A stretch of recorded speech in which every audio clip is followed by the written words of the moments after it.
Hello everyone, সবাই দেখতেই পাচ্ছেন যে আমি একটা দৃশ্য আঁকিয়েছি। সাথে আছে ঘর, বাড়ি, রাস্তা, পাখি, তারপরে গাছপালা, তারপরে এই এই দেখুন গাইস, ফুলের গাছ আছে। ফুলের গাছটা কিন্তু অসাধারণ হয়েছে। আর সাথে কিন্তু গাছ গাছ আছে, এই দেখুন গাছ। আর এই দেখুন বাড়ি, আর এই দেখুন পাহাড় পর্বত। আর এটা হলো বাড়ির রাস্তা গাইস। আমি ড্রটা করছি হচ্ছে 18/11/2023 সালে।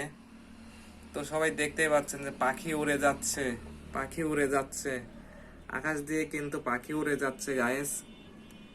তো এই দৃশ্যটা আঁকাতে আমার মিনিমাম 1 ঘন্টা লাগছে। তো বাই বাই, টাটা। আমার ভিডিওটা ভালো লাগলে লাইক, কমেন্ট এবং ফলো করবেন। আমার ইউটিউব চ্যানেলটি একটু সাবস্ক্রাইব করবেন গাইস।